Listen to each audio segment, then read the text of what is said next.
Bismillahirrahmanirrahim. Assalamualaikum warahmatullahi wabarakatuh. Alhamdulillahi wa kafa. Wassalatu wassalamu ala rasulillahil mustafa wa ala alihi wa sahbihi wa man wafa wa ba'd. Fa ya ahbaballahi wa ahbab rasulihi sallallahu alaihi wasallam. Usi nafsi wa iyyakum bi taqwallahi faqad fazal muttaqun fala tamutunna illa wa antum muslimun.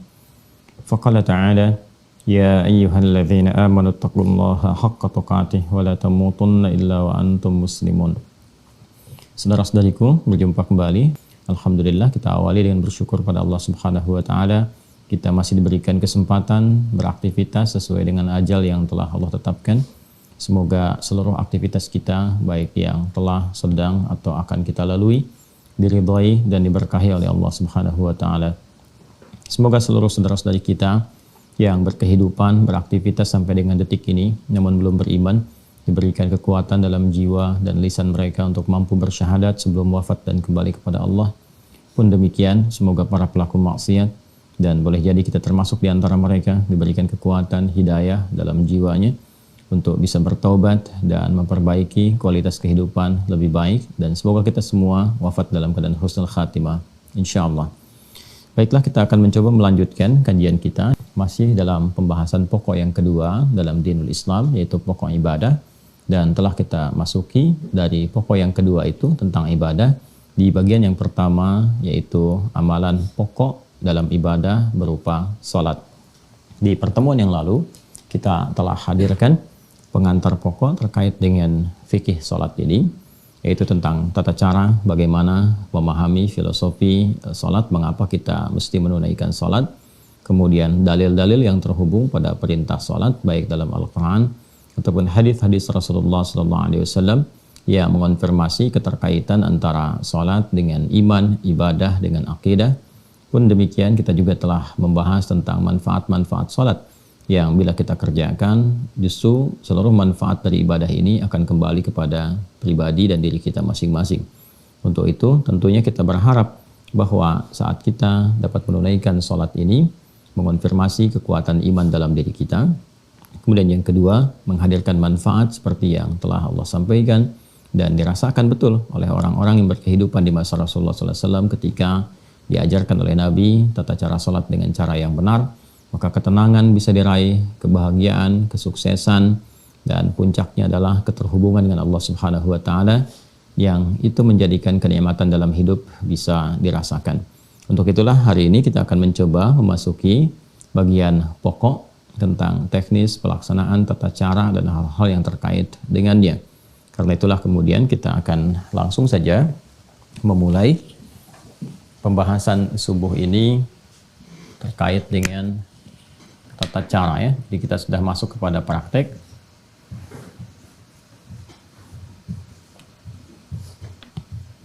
Tata cara sholat. Mohon berkenan untuk diingatkan bahwa bagi yang baru bergabung dengan sesi pertemuan kita di kesempatan ini, mohon agar dapat meluangkan waktu, melapangkan hati, belajar pada video-video sebelumnya, ta'lim sebelumnya, sehingga ada ketersambungan dengan materi kita pada saat ini. Tata cara sholat. Ya. Kita mulai sebelum kita menjelaskan tentang praktek sholat dari tata caranya, dan juga terhubung pada keterangan-keterangan baik dalam Al-Quran ataupun hadis-hadis Nabi Muhammad SAW. Kita ingin lihat dulu untuk penguatan antara korelasi iman dengan ibadah yang saling terhubung satu dengan yang lainnya. Ini ada syariat, ini ada akidah, di sini ada syahadatain. Alhamdulillah. Alhamdulillah. Di sini kemudian kita beri contoh yang pertama. Ini tertukar ya. Di sini akidah, di sini syariat. Di sini akidah. Di sini syariat. Kemudian ini syahadat, wujudnya syahadatain. Asyhadu an la ilaha illallah, asyhadu anna Muhammadar Rasulullah.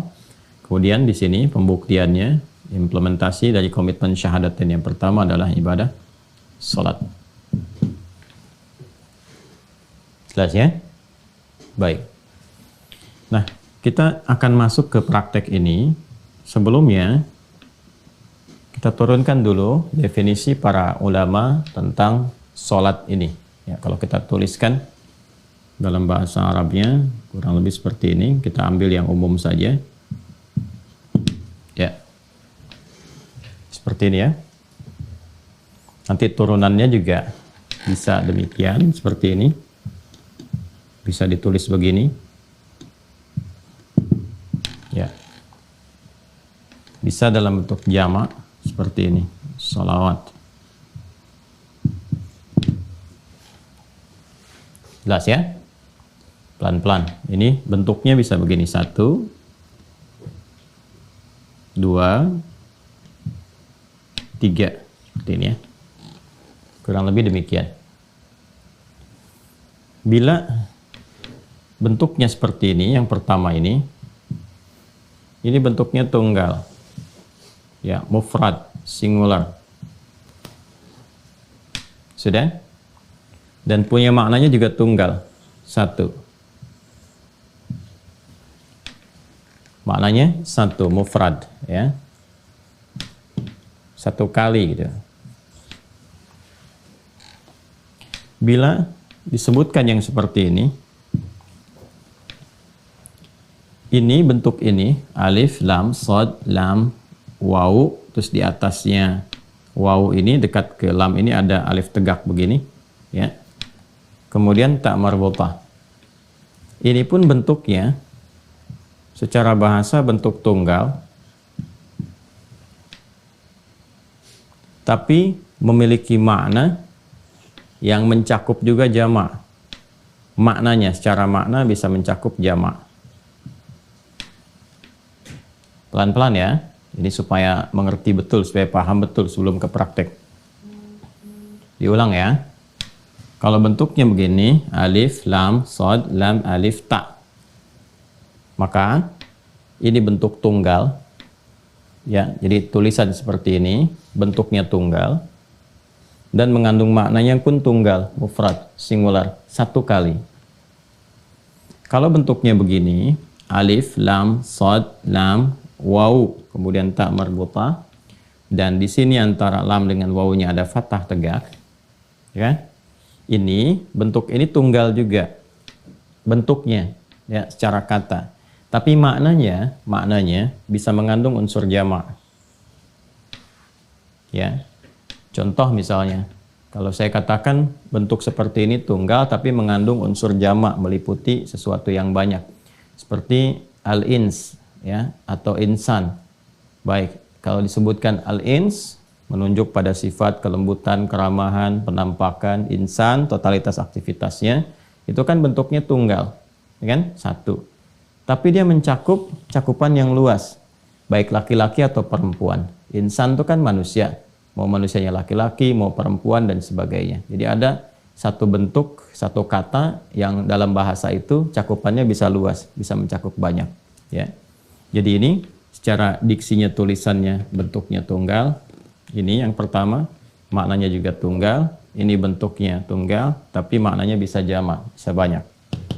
Ya, alam. Ya, dalam bahasa Arab itu alam, al-alam. Ya, alam itu bentuknya tunggal. Ya, bentuknya tunggal secara kata, tapi maknanya jamak. Mencakup apa saja, mau alam hewan, alam tumbuhan, alam manusia, alam jin, dan seterusnya. Ya, kalau mau digabungkan lagi keseluruhannya, dijamakkan jadi alamin. Kalau ini dijadikan bentuk jamak, yang lafadznya jamak, nih, katanya jamak, lafadz. Lafadz itu kata ya. Lafadznya jamak dan maknanya juga jamak, maka seperti ini bentuknya, ya. Ini ya, sholawat ini lafadznya jamak, sudah, dan maknanya pun jamak.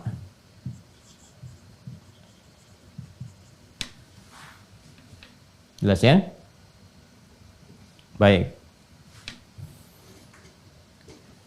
Ini tiga ini penting saya sampaikan karena nanti kalau kita menemukan bacaan dalam Al-Quran ataupun hadis-hadis Nabi Muhammad SAW mencakup tentang ini, kita bisa memahami maknanya kemana. Ya? Contoh misalnya, kalau ini sudah jelas, ini tunggal, ini tidak perlu diperdalam lagi. Yang ini nih, ya bentuknya tunggal, tapi maknanya bisa jamak. Ya, maksudnya apa? Kalau disebutkan seperti ini, ya ini yang dimaksudkan adalah menuju kepada pengertian sholat ke sini, sholat, tapi mencakup semua jenis sholat keseluruhannya. Jadi disebutkan dengan satu lafaz, tapi mencakup umum, bisa fardu, bisa sunnah dan sebagainya, dicakup keseluruhannya. Yang tercakup dalam definisi sholat, mau sifatnya wajib, ya hukumnya yang fardu, ataupun yang nawafil, nafilah yang berhukum sunnah, ini menggunakan bentuk yang seperti ini. Ya, contoh Al-Baqarah di ayat ketiga misalnya. Ya kan? Itu kalimat salat pertama dalam Al-Quran. Alladzina yu'minuna bil ghaib, ya, wa yuqimunas shalah. Alladzina yu'minuna bil ghaibi wa yuqimunas shalah. Coba buka deh mushafnya. Ya, buka. Kalau Anda buka mushaf, tulisannya harus begini. Yang bentuk kedua ini. Alif, lam, shad, lam, kan wawu, fathah tegak, tak marbutah. Harus berbentuk yang begini. Ya, bukan yang nomor 3 atau nomor 1. Nomor 2 yang ini. Jelas ya? Nanti ada ilmu rasam juga. Ya, ilmu rasam itu ilmu tentang tulisan.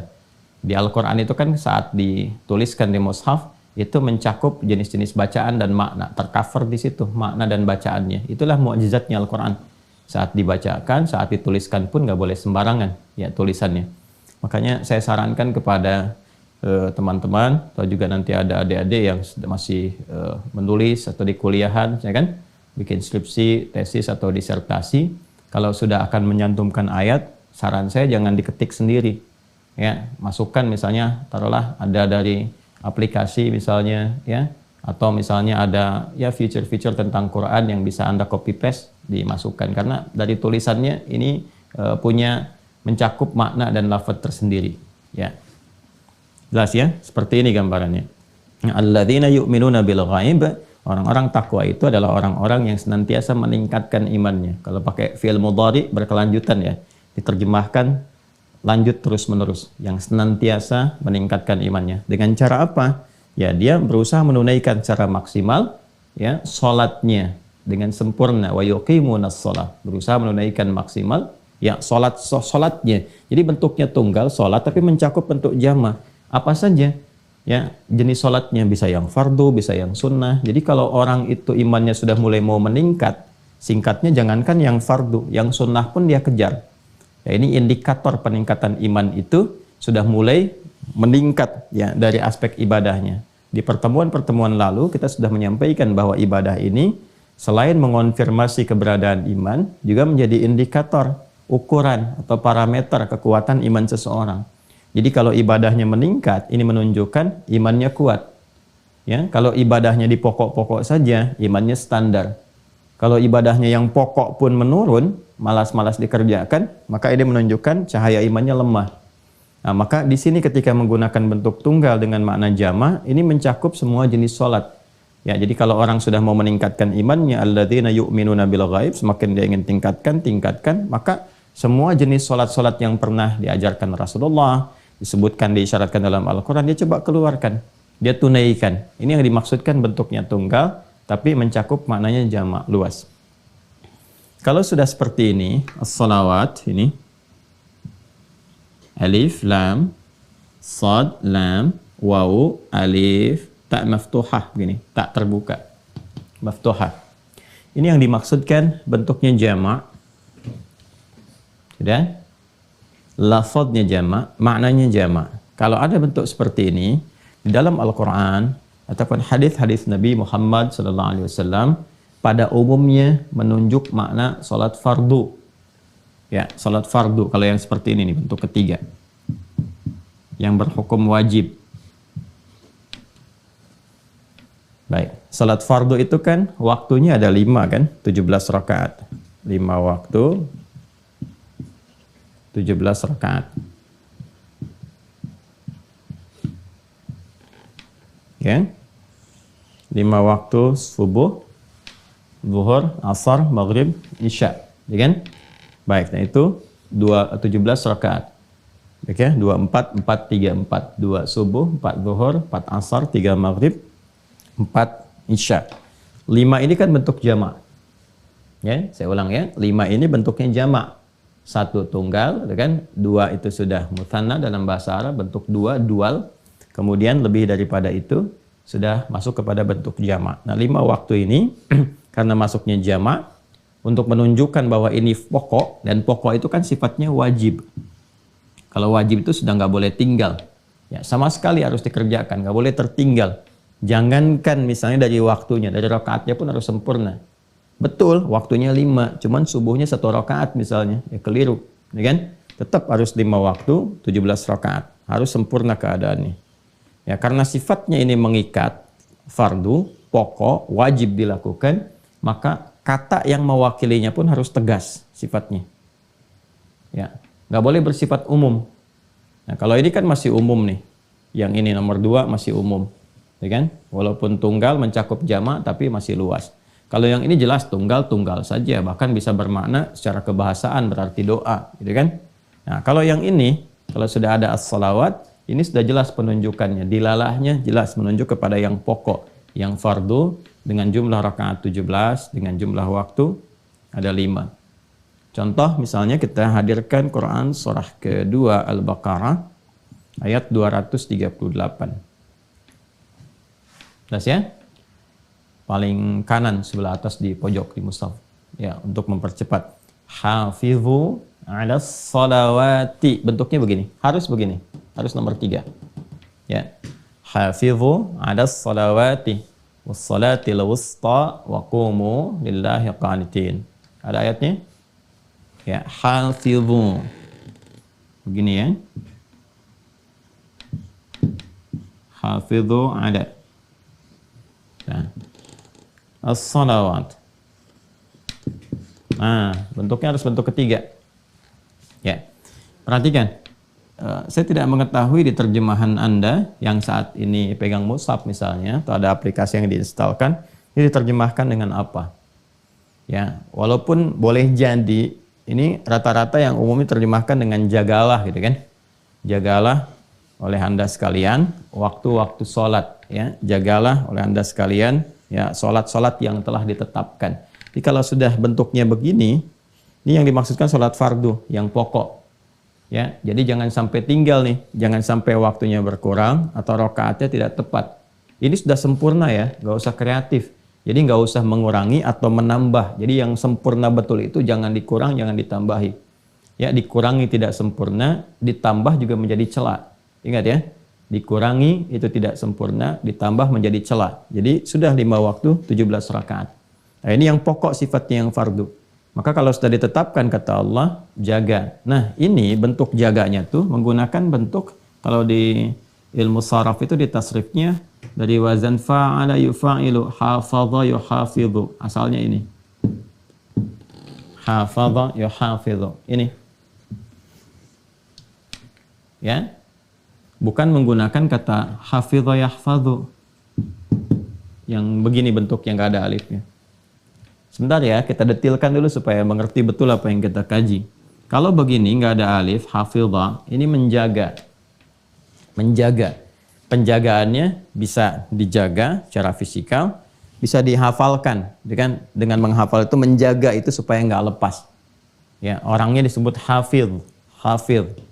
Orang-orang sekarang penghafal Quran disebut hafidh. Kenapa disebut hafidh? Karena dia menjaga Quran dalam dirinya supaya nggak keluar. Jaga dalam ingatannya, gitu kan? Ya, walaupun para ulama dulu menyebutnya dengan hamilul Quran, gitu kan?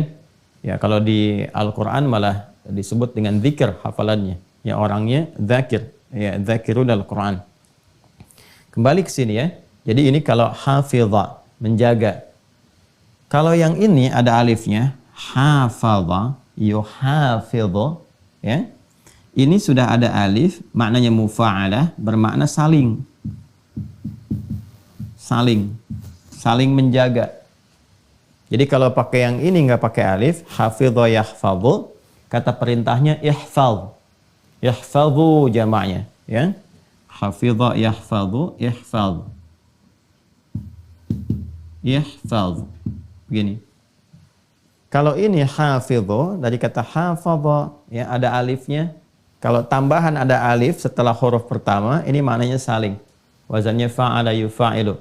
Ya, kayak musafahah, dari kata safaha yusafihu. Ya, saling bersalaman, saling. Jadi kalau mau salaman itu jangan ya akhlaknya, adabnya. Ya kalau kita ingin sama-sama gitu kan menghadirkan ke lapangan, itu berdua menyampaikan seperti ini, saling menjawab. Jadi kalau satu sudah begini, jangan salah satu menyampaikan, satu nggak respon, atau harus dipaksa oleh salah satu. Ya, nah, yang normal itu saling. Makanya sofaha itu kan asalnya sesuatu yang lapang. Jadi kalau orang lapang itu salaman itu ya otomatis saja kedua-duanya saling bersalaman begini. Ya, tapi kalau salah satu ada yang belum lapang, biasanya satu begini, yang satu lambat, atau satu begini gitu ya. Nah, itu bukan disebut musafaha namanya. Karena sofaha itu asalnya sesuatu yang lapang hatinya. Ciri kelapangan hati itu ya bisa dilihat dalam bentuk perilakunya. Salah satunya akan merespon dengan cepat di antara satu dan keduanya. Itu gambarannya. Nah, ini hikmahnya apa menggunakan turunan dari kata hafadha dan kata perintahnya hafidhu, menunjuk makna saling ya, untuk memberikan kesan bahwa saking pentingnya yang fardu ini, yang pokok ini, yang wajib ini ya, dan diwajibkan oleh Allah untuk memaksa manusia, hamba-hambanya, mendapatkan rahmat Allah. Karena ada orang-orang yang belum paham gitu kan, bahwa sholat itu penting untuk kebahagiaan, sholat itu penting untuk kesehatan, jiwa, fisik, dan akal. Sholat itu penting untuk ketenangan, gitu kan? Dan turunan-turunan lain yang telah kita bahas di pertemuan yang lalu. Sedangkan Allah itu kan maha pemilik rahmat yang sempurna, luas rahmatnya. Wasiat rahmatuh, ya, sangat luas rahmatnya, disebut dengan Rahman, ya, dinamakan dengan Rahim. Saking luasnya itu Allah sampai memaksa. Kalau nggak sayang nggak akan dipaksa. Ya, jadi biarkan aja suruh milih. Tapi karena Allah sayang supaya hidup kita itu bahagia, hidup kita itu sukses, nyaman, ya kan? Bahkan diperdengarkan dalam pendengaran kita setiap hari, setiap berganti waktu di setiap hari, ya kan? Dari subuh masuk ke siang perdengarkan lagi, ke sore perdengarkan lagi, maghrib sampai mau tidur diperdengarkan. Ya, hayya 'alas shalah, salat, hayya 'alal falah, gitu kan? Bukan buat beban, bukan untuk jadi beban, supaya kamu bahagia, sukses. Sebab ini hukum kehidupan begini, sunatullahnya begini, dari dunia sampai kamu ke alam kubur sampai ke akhirat. Sudah ada sistemnya, Allah yang Maha tahu, ya kan?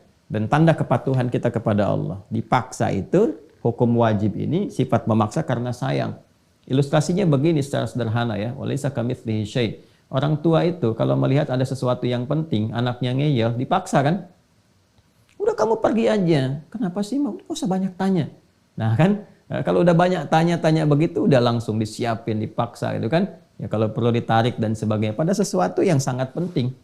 Ya, hari mau wisuda masih santai-santai, udah tahu macet masih santai-santai, akhirnya kan dipaksa kan, ya, dan seterusnya gitu, dan macam-macam lah yang mungkin bisa terjadi dalam kehidupan kita. Nah ini seperti itu, Allah itu Rabbi Rahman, ibu punya rahim, ya, di tempat itu disayang-sayang luar biasa, sedangkan Allah maha pemilik sifat semuanya, maka wajar kalau menetapkan hukum wajib itu untuk memberikan kesan rahmat yang sangat luas, ya.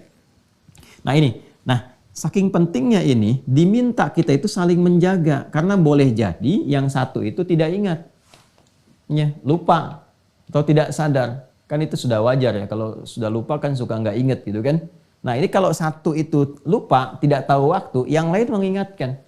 Ya, makanya sifat saling itu diikat erat sampai dengan adzan. Adzan itu kan satu-satunya sekarang. Itu kan panggilan di muka bumi ini yang tidak pernah berhenti 24 jam. Kalau mau jujur diurutkan semuka bumi, silahkan cek. Ya, dan itulah hikmahnya menjadikan setiap waktu itu kan punya perbedaan-perbedaan waktu. Ya, coba kita lihat di Indonesia aja. Jangan skup Indonesianya lah, skup provinsinya aja. Ya, dari Sabang sampai Merauke. Saya misalnya sekarang di Jawa Barat misalnya saat ini. Ya, coba bisa dilihat di Bekasi dengan di Bandung, ya, atau nanti ke Bogor, ke Depok dan sebagainya, itu bisa ada perbedaan waktu.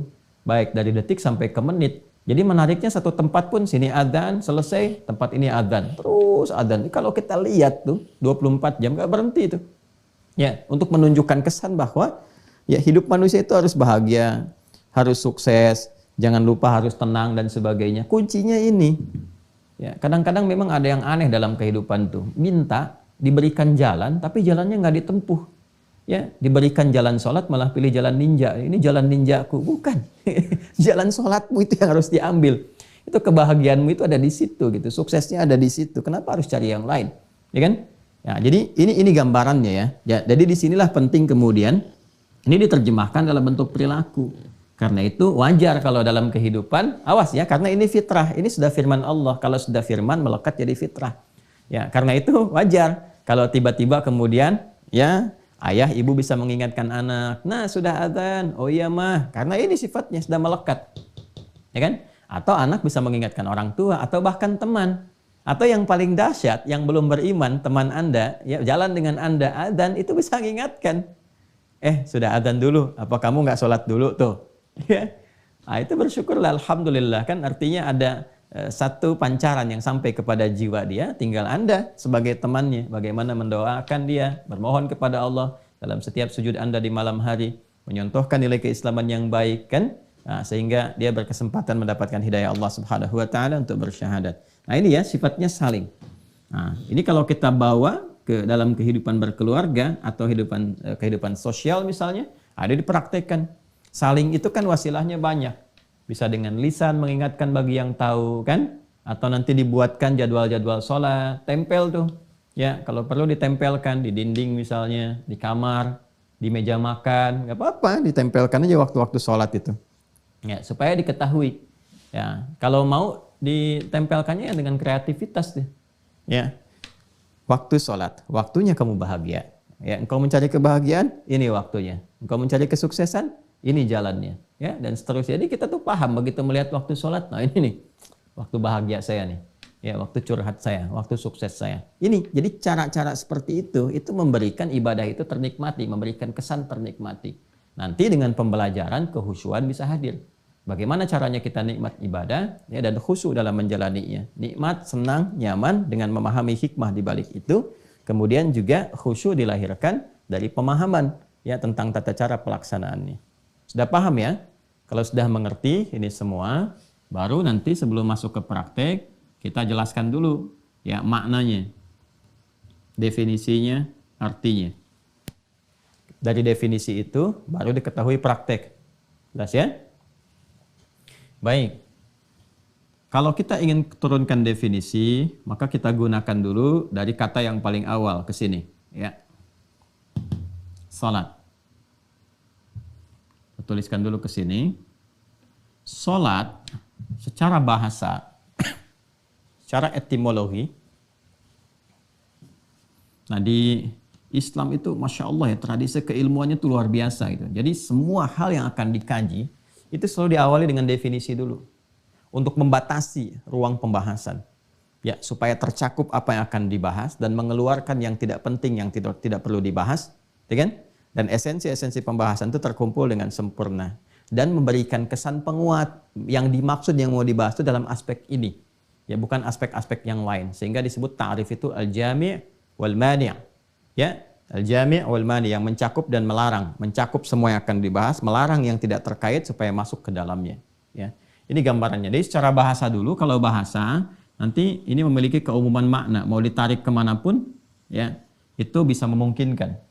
Secara bahasa, kata sholat ini itu punya makna yang serupa dengan doa. Doa ya, berarti doa. Anda kalau mau buka kitab fikih manapun yang menerangkan tentang sholat dengan pendekatan mau dari jalur mazhab manapun, yang populer misalnya kan yang 4 itu, mau Hanafi, Maliki, Syafi'i ataupun Hambali rahimahumullahu jami'an, itu definisinya nggak ada yang beda ya. Secara bahasa diartikan apa? Doa ya, disebut dengan demikian karena memang isi sholat itu seluruhnya doa, umumnya doa, permohonan kita kepada Allah Subhanahu wa ta'ala. Inna salataka sakanul lahum ya, dan doakanlah mereka Muhammad sallallahu alaihi wasallam, sungguh doamu atau salatmu atau doamu itu ya, itu akan menenteramkan bagi mereka. Nah, perhatikan baik-baik, selalu ada pertanyaan begini, awas ya. Nah, ini detilnya. Jadi di bahasa Arab itu ada detil, kalau kita ngaji di ilmu bahasa ada detil. Kalau salat itu sama dengan doa, kenapa nggak disebut doa aja? Jelas ya? Kalau sholat sama dengan doa, kenapa nggak disebut doa aja? Ya, nah inilah uniknya dalam bahasa Arab itu ada kekayaan literasi kata gitu ya. Jadi satu makna itu ya atau satu kata itu maknanya bisa berbeda dengan kata yang lain yang kadang-kadang orang-orang awam mengartikannya dengan serupa. Ya, seperti pujian itu ada detil ya.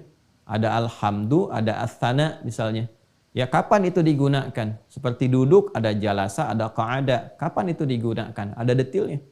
Jadi kalau kita katakan sholat itu doa, kenapa nggak disebut doa aja ibadahnya, gitu kan? Ya, Anda bisa katakan begini, wah kalau doa kan sifatnya masih umum, ya kan? Tapi sholat kan khusus, boleh seperti itu, ya. Nah, hanya detilnya adalah kita temukan di kalimatnya, gini. Kita temukan di kalimatnya. Perhatikan baik-baik ya. Dengan membahas detil katanya itu, kita akan temukan kemudian dari akarnya. Doa ini akarnya dari kata da'a yad'u. Da'a yad'u. Ya, doaan. Wa da'watan. Dakwah juga dari sini. Dakwah itu menyeru, ya mengajak dan sebagainya. Ya, ada unsur memohon juga di dalamnya. Kalau kepermohonan jadi doa, doa itu bahasa Indonesia dari bahasa Arab ya. Dan kita itu bahasa Indonesia banyak sekali menyerap dari bahasa Arab, banyak sekali. Ya, bahkan ada yang di ya lembaga-lembaga pemerintahan, majlis permusyawaratan rakyat itu bahasa Arab semua. Majlisnya bahasa Arab, permusyawaratan bahasa Arab, rakyat bahasa Arab ya. Dewan perwakilan rakyat bahasa Arab juga semua itu. DPR tuh bahasa Arab semua isinya tuh. Dewan dari kata diwan, kan? Kemudian apalagi perwakilan wakil itu bahasa Arab ya. Ya diberikan awalan dan akhiran aja gitu kan. Kemudian rakyat ya dari bahasa Arab juga ya. Jadi banyak yang dari bahasa Arab terserap ya karena asimilasi yang dulu terjadi. Langsung ke sini saja ya. Ini doa. Dari kata da'a asal katanya, kalau sifatnya permohonan disebut doa, kalau ajakan disebut dengan dakwah. Perhatikan baik-baik ya. Salat akar katanya. Ya, kalau saya bilang akar berarti ke awalnya, infinitifnya. Ya. Kadang-kadang saya melampaui di tasrif ya, derivasi kata sorof untuk menemukan ke akar awalnya. Ini yang penting saya tekankan karena ada beberapa yang kadang-kadang kurang memahami ya ketika saya misalnya menerangkan taruhlah turunan kata misalnya kan ahsana yuhsinu, ya kan? Ihsan. Kalau saya katakan ihsan itu akar kata awalnya itu dari kata hasuna gitu kan. Nah, kadang-kadang ada yang suka keliru paham. Salah tuh Ustaz Adi, harusnya dari ahsana. Nah, itu bicara tasrif. Kalau kita bicara tasrif, betul ahsana, yuhsinu, ihsanan. Tapi kalau kita ingin menggali sisi kebahasaan yang paling awal, ahsana itu kan ketika diberikan tambahan hamzah di depannya. Asal dari awalnya adalah hasuna atau al-husnu. Jadi kalau saya sedang bicara awal dari ilmu bahasa, ini menunjuk kepada dasar yang paling utama. Ya. Dasar yang paling utama di sini, kalau kita gali akarnya, itu dari wawu, sod, lam. Ya. Kalau ini da'a, ya kan? Ini alifnya asalnya wawu, ya. Kemudian karena di akhir nanti ada rumus di'ilat menjadi alif, ya. Singkatnya huruf ilat itu ada 3 nanti disingkat dengan ayu, alif, wawu, ya. Perhatikan baik-baik ya. Da'a begini, ini dari kata wasala. Wasala yasilu, ya. Silatan, kemudian ke sini salat. Ini secara bahasa adalah sesuatu yang tersambung erat, terkoneksi kuat, ya, atau sesuatu yang sampai ke tujuan.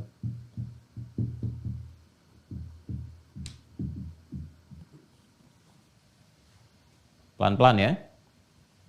Kita masih bahas pengertian bahasa nih. Wasala itu dasarnya sesuatu yang tersambung erat atau sampai ke tujuan. Ya kan? Makanya ada dari sini kata wusul. Wusul itu sampai. Ya. Wasala Muhammad fi Sumatra ya ams sa'ah 7 sabahan. Ya, Muhammad sampai di Sumatera kemarin jam 7 pagi. Ya, itu sampai ke tujuannya. Jelas ya? Sesuatu yang tersambung atau terhubung secara erat. Juga akarnya dari sini. Silah, wasala yasilu, ya, ada waslan, wusul, silatan, silah. Silah. Wesel itu dari bahasa Arab juga tuh, wesel. Artinya sesuatu yang sampai, kalau ngirim diharapkan sampai ke tujuan. Ya. Silah, sesuatu yang terhubung erat.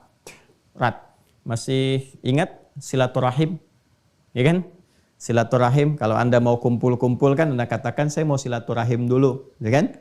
Nah, silah itu artinya sesuatu yang terhubung dengan kuat. Ya, rahim, satu bentuk perhatian, kasih sayang yang bersumber dari hati yang paling dalam. Bentuk perhatian, kasih sayang yang bersumber dari hati yang paling dalam. Jadi diharapkan dengan bertemu itu, ya kan? Bisa saling ngobrol, bercengkrama, cerita sehingga melahirkan rasa perhatian, ya kan? Berkasih sayang secara umumnya satu dengan yang lainnya sehingga melampaui ruang ya bahkan waktu dari tempat Anda berkumpul sebelumnya. Jadi suksesnya silaturahim itu bukan saat kumpulnya.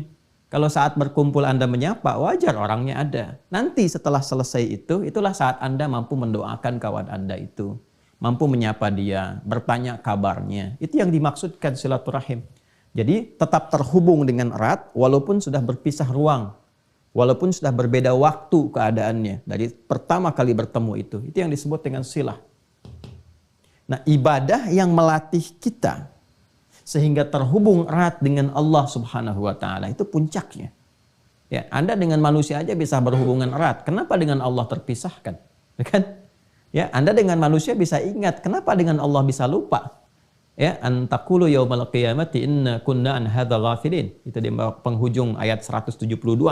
Ya, surah ke-7 itu Al-A'raf. Ada orang-orang yang lupa. Mengatakan kepada Allah, saya lupa ya Allah. Ya, nasullah, ya mereka lupa dengan Allah. Kok bisa gitu? Dengan manusia bisa ingat, dengan penciptanya sendiri dia lupa. Nah, maka kita dilatih oleh Allah, ya kan? Untuk melakukan ibadah yang sifatnya diwajibkan, sehingga dengan itu mengoneksikan diri kita, menghubungkan erat dengan Allah Subhanahu wa taala. Nah, ibadah yang melatih diri kita itu sehingga terhubung selalu terkoneksi dengan erat ya kepada Allah Subhanahu wa taala, itu ibadahnya disebut dengan salat. Ya, jadi ketika menunjuk makna kebahasaannya terkait dengan ibadah, makna kebahasaannya, kenapa disebut salat? Tidak langsung disebut dengan doa, ya, karena perhatikan di sini ada unsur penekanan dari sifat konektivitas yang ini ditekankan bahwa ibadah yang ditetapkan nama ini memberikan kesan bahwa dengan kamu salat itu kamu terhubung erat dengan Allah Subhanahu wa taala. Dan doa-doa yang kamu bacakan pun kalau sudah terhubung itu yang sampai ke tujuan, sampai kepada Allah. Ya. Jadi bagaimana Anda bisa berdoa dalam sholatnya, doanya bisa sampai, bisa khusyuk, kalau Andanya nggak tersambung dengan Allah. Ya, kan ada orang yang berdoa tapi nggak terhubung kan? Pikirannya memikirkan pekerjaan, lisannya berkata Allahu Akbar, tapi di pikirannya masih ya amalhu akbar, handphonehu akbar, dan sebagainya. Handphonenya yang lebih besar, yang banyak difikirkan, pekerjaannya, status sosialnya, dan sebagainya. Jadi ketika disebutkan sholat, ini dari namanya dan memberikan sebuah kesan yang kuat kepada kita. Kalau sedang sholat, ya nyambung. Ya, kalau sedang sholat, tepikan yang lain. Bangun konektivitas terhubung dengan Allah. Supaya apa? Supaya apa yang kita mohonkan dari kebutuhan kita itu, yang kita ingin bahagia, ingin sukses, ingin tenang hatinya, punya persoalan yang ingin disampaikan, pengen dijawab doanya, supaya sampai kepada Allah ini semua, maka terhubunglah. Ya, jelas ya? Nah ini jadi kenapa disebut sholat secara bahasa, dia mengandung unsur doa, ya tapi tetap diberikan nama dengan sholat bukan dengan kalimat doa, ingin menekankan ini, ketersambungan kepada Allah yang kuat, sehingga dengan ketersambungan itu, doa-doa yang disampaikan itu sampai kepada Allah dan mudah untuk dikabulkan. Jelas sampai sini? Jelas ya? Jadi kalau Anda ngaji di kitab-kitab fikih, Anda sampainya ke sini. As-salatu lughatan ad-du'a. Salat secara bahasa itu doa, selesai. Tapi kalau Anda ingin dalami sampai ke sini, ya, ke fikih lughah, nanti mungkin di pertemuan berikutnya ya, kalau kita coba ada kesempatan kita tunjukkan beberapa referensi tentang buku-buku kebahasaan. Sehingga nanti kalau Anda tanya yang senang baca, senang cari referensi, nah ini Anda bisa cari di kitab ini, kitab ini, kitab ini. Ya, ini gambarannya seperti ini. Ah, ini baru secara bahasa. Jadi sekarang mengerti kenapa disebut dengan sholat. Ayo sholat, sholat, sholat. Maksudnya apa? Ya, jaga ketersambungan dengan Allah. Kalau sudah terhubung, pasti dapat perhatian. Anda terhubung dengan pimpinan, punya koneksi. Saya punya koneksi nih di sini tuh, kan? Berarti yang diharapkan apa? Perhatian kan? Nah sekarang konektivitas Anda terhubungnya ke Allah. Apa yang terbatas bagi Allah? Gak ada. Ya semua tercakup. Karena itu orang-orang yang telah tuntas sholatnya, maka ciri khasnya kalau benar sholatnya itu, ya ada ketersambungan. Ya ketersambungan itu yang disebut dengan zikir. Hasilnya disebut dengan zikir. Zikir itu kan ingat. Ya tersambung itu kan ingat, terkoneksi, ingat. Ya terhubung. Itu yang disebut dengan zikir namanya. Ya, sehingga ketika kita pun diminta oleh Allah menunaikan sholat, balik lagi ke Quran surah ke-20 Toha ayat ke-14, itu faidahnya untuk menyambungkan keadaan kita dengan Allah.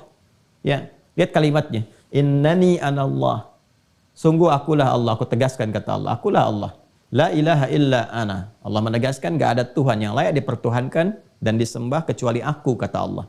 Fa'budni, maka sembah aku, buktikan keyakinanmu dengan menyembahku. Gimana caranya ya Allah? Wa aqimis shalah. Tunaikan lewat salat. Salat disebut salat. Ya, apa yang menjadikan saya mendapat manfaat dari salat itu ya Allah? Hikmahnya apa? Kenapa disebut salat? Li dzikri itu kalimatnya. Supaya ketika kalian menunaikan salat itu terkoneksi denganku, ingat kepadaku. Ini. Karena itu orang yang telah tuntas salat, telah selesai salatnya, telah dia kerjakan, itu keberhasilannya diukur dengan kadar zikirnya. Ingat nggak kepada Allah? Ya, buka Quran surah keempat An-Nisa ayat 103.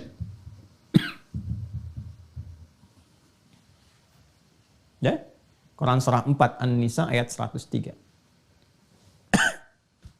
Fa idza qadaitumus shalah, maka jika Anda telah tuntas mengerjakan salat, fadhkurullaha. Tuh. Ya. Kalau kita terjemahkan biasa, berzikirlah kepada Allah. Zikir itu apa? Ingat itu apa? Terkoneksi, tersambung. Ya. Coba lihat di jaringan Anda sekarang yang sedang online. Coba lihat. Kalau Anda buka konektivitas, connectivity jaringan coba tersambung kan? Tersambung atau terputus? Coba lihat di pinggir komputer Anda itu sebelah kanan. Ya, atau atas tuh. Sinyal terputus, sinyal tersambung kembali. Tersambung itu ya ini zikir. Ya. Fadhkurullaha, maka orang yang telah tuntas mengerjakan sholat itu, ciri khas keberhasilan sholatnya itu bisa terlihat akan konektivitasnya kepada Allah. Segera sambungkan dirimu, koneksikan. Ya, maka orang yang telah tuntas sholatnya selesai, kalau benar-benar berhasil, maka dalam berdirinya qiyamah, dalam duduknya wa qu'uda, bahkan dalam tidur berbaringnya wa ala junubikum, itu tersambung dengan Allah. Orang yang sudah tersambung terjaga. Ya, dia ingat Allah. Kalau sudah ingat Allah kan dia berdiri mau jalan nggak mungkin melakukan tindakan yang tidak disukai Allah, karena saat dia akan bertindak dia ingat Allah. Mau bicara nggak mungkin kotor. Kenapa? Sebab ketika akan bicara ingat Allah nggak suka dengan kata-kata kotor. Ya kan? Nggak mungkin ini hari Jumat nih, nggak mungkin pulang dari Jumat tertukar sandal, mustahil. Kenapa? Saat akan melangkah itu ingat. Jadi begitu akan pakai nggak mungkin tertukar, ingat. Ada yang melihat, ada yang mengawasi dan sebagainya. Itu konektivitas. Nah orang-orang yang terus tersambung seperti ini, ya tersambung dengan kuat, maka apapun yang dia mintakan kepada Allah, itu akan terkabul dengan cepat. Ya, Anda saja kalau punya koneksi, punya ketersambungan dengan siapapun dalam kehidupan manusia itu, mudah kan mengaksesnya. Ya, Pak saya mau ke sana Pak, bisa nggak disiapkan begini? Oh biar Pak, siap, bisa. Ya insya Allah, itu selesai. Sekarang apa yang mustahil bagi Allah? Minta dikabulkan. Ada orang-orang yang saking kuatnya konektivitasnya kepada Allah, belum minta sudah dikabul. Karena Allah Maha mengetahui apa yang dirasakan hamba itu dan menjadi bagian kebutuhannya. Ya, kebutuhan hamba. Ini gambarannya. Nanti kalau sudah masuk ke bagian fase yang agak akhir-akhir, kita akan bahas. Nah, kenapa setelah sholat nanti ada zikir? Itu salah satu hikmahnya. Untuk menguatkan koneksi. Karena ada orang yang saat sholatnya belum terkoneksi kepada Allah. Ya, rukunnya benar. Ya, secara praktikal, tapi hatinya kurang khusyuk. Itulah sebabnya kenapa setelah sholat zikirnya ditambah untuk menguatkan konektivitas itu supaya betul-betul nyambung. Nah ini saya ingin menjelaskan dari sisi kebahasaan dulu sehingga paham. Jika kalau menemukan kata sholat di Al-Quran, di hadis, bahkan di kitab-kitab fikih, kita mengerti, ya jelas ya. Dan manfaatnya selalu kaitkan ke sini. Di Islam tuh nggak ada yang tidak terkorelasi. Jadi selalu apa yang dikerjakan punya hikmah, punya makna dan punya manfaat. Baru sekarang secara istilah. Istilah itu kalau sudah disebutkan, itu membatasi ruang yang akan dikaji atau diuraikan sesuai dengan frame istilah yang dimaksudkan. Dalam istilah apa? Ya, apakah dalam istilah fikih, ya, sunnah dalam istilah fikih nanti berbeda dengan istilah usul fikih, berbeda dalam istilah ilmu hadis, ya. Nah, sekarang sholat secara umum disebut doa. Barangkali juga nanti yang lain-lain bisa menyebutkan tuh umat ini sedang sholat, ini sedang sholat, sedang sholat. Yang dimaksudkan dalam istilah fikih Islam. Ya, kalau dalam Islam ini yang dimaksudkan sholat. Ya, istilah ini mengonfirmasi yang bahasa. Bahasa ini kan mencakup tadi makna ketersambungan. Dari sini mendapatkan feedbacknya berupa manfaat, kan? Manfaat dalam kehidupan dan seterusnya. Nah, kalau sudah begini kan kita tanya bagaimana caranya, kan? Ya, karena sholat yang kita kerjakan itu harus menyambungkan diri kita, terkoneksi penghambaan kita kepada Allah. Sedangkan ada orang-orang sholat nggak mendapatkan manfaat karena koneksinya ini terputus. Ya, ada yang lemah. Gitu aja lah, kan kita ini sholat tuh online, kan? Online itu kan terhubung. Ya, sekarang Anda sedang online. Kalau sinyalnya jelek, koneksinya putus, bisa nggak sekarang menyimak? Tidak bisa. Ya, bagaimana Anda bisa menyimak dengan baik, bisa khusyuk? Kalau putus-putus kan, ini buffering nih, muter-muter. Nah, ada orang yang sholatnya buffering tuh. Di kepalanya muter-muter. Dunia macam-macam. Ya, padahal mijit nomornya benar. Kan nomornya kalau online sholat kan 24434 tuh kan, online-nya. Hotline sholat tuh 24434. Duanya subuh, 4 duhur, 4 asar, 3 maghrib, 4 isya. Bikin status tuh, udah hotline belum hari ini? Hotline ritual, kan? Itu kan ada orang yang betul mijit nomornya, cuman jaringannya, kan? Ya sinyalnya nggak kuat. Ya itu jaringan-jaringan tubuhnya tuh, yang otaknya yang macam-macam kemana-mana, makanya nggak terkoneksi. Nah, sehingga dari situ manfaat gak didapatkan. Ya, bagaimana untuk mendapatkan itu semua? Kita bertanya cara, kan? Teknisnya bagaimana nih?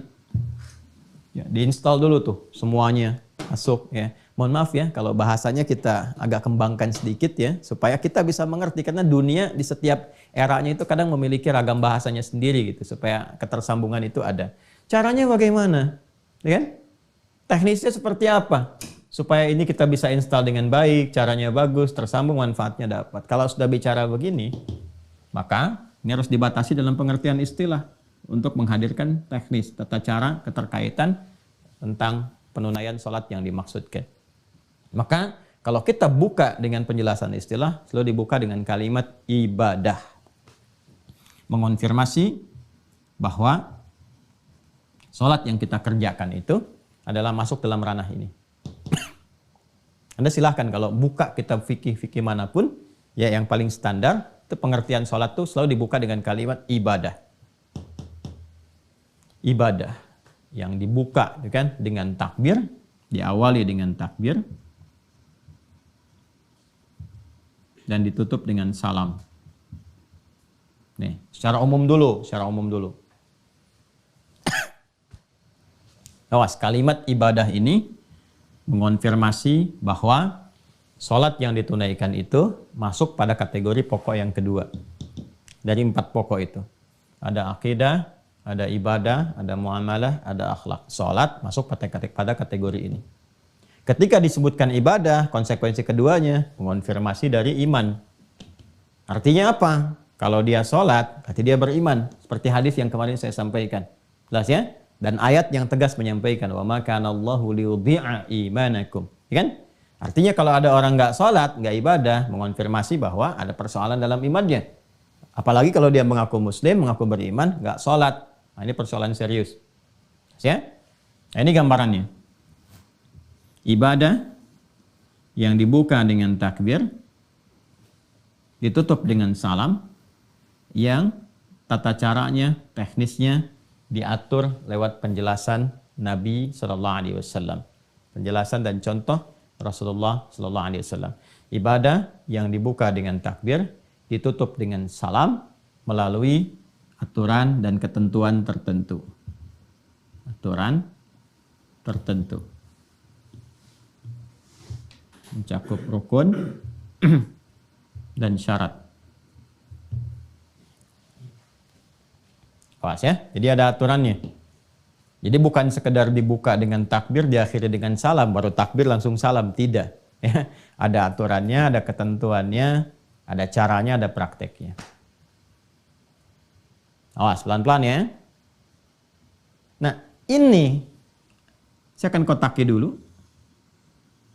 Ini yang memberikan batas tentang pengertian sholat yang mencakup makna ibadah di dalam Islam, yang dengan penunaian ibadah seperti ini sesuai dengan kualifikasi yang disebutkan, ini yang bisa menjadikan kita sampai tersambung kepada Allah. Mendatangkan kekhusyuan, apa yang kita inginkan itu khusyuk, menikmati ibadah.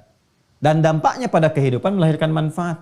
Tanha 'anil fahsya'i wal munkar, tatmainnul qulub, falah, kan? Itu dampaknya dari sini, ke sini dulu, nyambung dulu baru dapat. Ya. Makanya yang qad aflahal mu'minun itu, qad aflahal mu'minun, yang akan dapat falah insan beriman itu, sukses, bahagia kapan? Ya alladzina hum fi salatihim, yang mereka itu kualitas salatnya khasyi'un, khusyuk, nyambung dulu.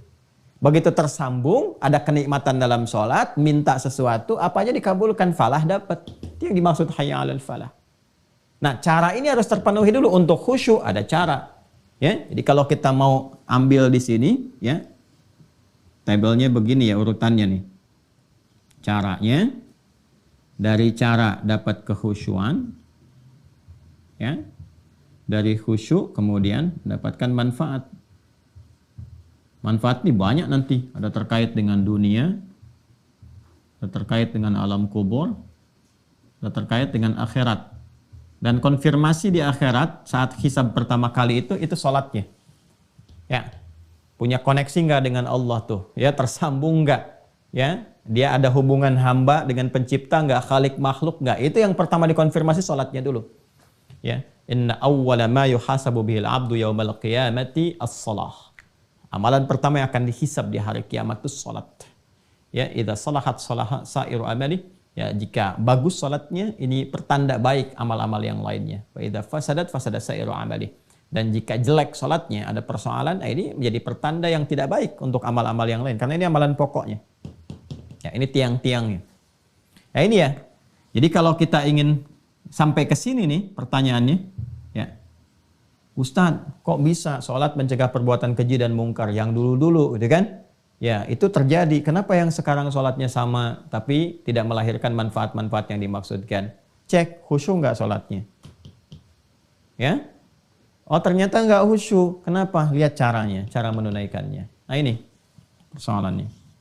Jadi kalau caranya benar, lahir kehusyuan, ternikmati sholatnya, manfaat datang. Dunia yang 5 kemarin kita sebutkan. Ya, alam kubur terjaga, nanti dibuktikan saat masuk kuburan. Kalau sekarang kan belum kelihatan. Nanti saat masuk kubur baru terasa. Ya, kalau ingin cepat merasakan, ya nggak bisa juga sesuai ajal. Kalau ajalnya tiba, baru kemudian masuk ke sini. Di akhirat jelas, semua terkonfirmasi, semua jelas. Hadisnya, ayatnya, dan sebagainya. Nah, sekarang kita berada di fase ini. Karena pertanyaannya ini di awal tentang caranya, maka kita akan masuki fase yang ini. Nah, ini pengantar kepada cara. Pokoknya banyak muqaddimah nih. Karena muqaddimah itu dasar pemahamannya. Jadi kalau nggak disampaikan dari sini nih, bisa aja kita langsung bahas. Begini caranya, begini, begitu, dan sebagainya. Tapi kita nggak akan merasakan. Ya, sensasi pembahasan dan pemaknaan yang mungkin bisa mengantarkan kepada motivasi yang kuat untuk menunaikan sholat dengan cara yang benar. Nah, ini kita akan gali, teman-teman, dengan mengambil penjelasan Nabi dulu. Kalau sudah masuk cara kan teknis ya. Kalau teknis kan sudah masuk pembahasan ya dan penjelasan. Kalau sudah masuk penjelasan, porsinya ada di hadis. Ya, di Rasulullah sallallahu alaihi wasallam. Rasulullah sallallahu alaihi wasallam. Temukannya di hadis. Ya, kalau cari dalil perintah di Al-Qur'an. Ya, Al-Quran dah menyampaikan perintah-perintah umum seperti ini. Teknis, hadis. Karena hadis kan bicara tentang contoh dan seterusnya. Ya, kalau semua dijelaskan di Quran, betapa tebal Quran itu. Karena semua detil ada di situ. Tidak. Itulah indahnya Islam. Yang terkait dengan praktikal bisa dilihat, ada kemudahan. Ya, tapi hal-hal umum yang secara prinsip mesti ada, langsung firman turun. Supaya nggak beda antara lafaz dengan makna. Yuk kita cek dalam hadis. Kita ambil 2 yang paling sahih saja dulu ya. Karena ini baru dasar. Nanti setelah itu baru masuk kitab sunan. Ya, kita ambil di Al-Bukhari. Ya, diambil tuh dilihat maksudnya dicek, bukan diambil Al-Bukharinya. Ya, hadis riwayat. Kalau saya sebutkan HR, ya, hadis riwayat. Kalau saya sebutkan QS, Al-Quran surah. Jelas ya? Supaya sepakat dulu ya. Hadis riwayat Al-Bukhari. Nomor hadis 757. Nanti kita buka kitabnya. Kemudian hadis riwayat Muslim, Imam Muslim. Saya dahulukan Al-Bukhari dulu. Nomor hadis 397. Ini insya Allah kalau kitabnya sama, saya kira nggak akan beda ya nomornya. Nanti kita cek nanti ya. Ya, ini saya sudah sering menyampaikan saja, jadi masih agak ingat ini. Kita cek rawinya, sahabat Abu Hurairah. Abu Hurairah, Abdurrahman bin Sakhar. Sudah? Nanti dari Abu Sa'id, dari Abu Hurairah radhiyallahu taala anhu, dari Rasulullah sallallahu alaihi wasallam. Teruskan dulu ya. Kisahnya tentang kisah seorang sahabat ya yang ditelusuri, konon namanya Khalad bin Rafi' Az-Zuraiki. Khalad bin Rafi' Az-Zuraiki. Kalau di hadis nggak disebutkan, nanti rajulun saja, di sirah kita akan bisa lacak gitu kan, dan seterusnya. Ada yang menyebutkan ini namanya. Yaitu indahnya Islam tuh terkonfirmasi semua gitu, literasinya tuh nggak memberikan celah bagi kita itu ya untuk bisa menyoal. itu indahnya tuh. Ini semua ada jalurnya, ditutup semua itu. Ya, dan kalau ada yang bermasalah langsung turun statusnya. Ya, dhaif langsung dan seterusnya, sehingga kita nggak ada celah untuk nyoal mau dari sisi mana. Ya, kita buka saja langsung ya ke hadis kitabnya. Saya pakai yang umum dulu ya. Kalau yang umum itu maksudnya yang matannya semua. Kalau pakai syarah itu udah berapa jilid sendiri. Ya, Al-Bukhari kalau pakai syarah Fathul Bari saja udah 18 jilid. Hadis Muslim pakai syarah Imam Nawawi udah 9 jilid. Jadi saya pakai yang ini untuk memudahkan, 1 jilid yang umum semua langsung hadisnya. Yang ini Sahih Muslim ya. Ya. Sahih Muslim nomor hadis 397. Kita lihat Kitabus Shalah. Kalau saya nggak keliru Kitabus Shalah. 136 Pak kalau nggak salah namanya. 397. Nah ini dia nih. 134 ya, sama 134. Ini ya nomor hadis 397 di sini. Ya. Ya, sebelah kanan di pertengahan. Saya simpan dulu begini. Yang ini nomor hadis 757. Konfirmasikan dulu. Bismillah. 757. Nah, ini dia. Nih, di sini ya. Halamannya 126 ini. Yuk kita konfirmasi, ini sama nih, ya, ini sama. Nanti ada juga versi riwayat yang senafas dengan ini, tapi nanti lebih lengkapnya lagi. Karena saya pernah sampaikan kan kepada Anda, kalau Nabi menyampaikan, ada yang disampaikan itu 10 orang, ya, yang mendengar atau menyaksikan.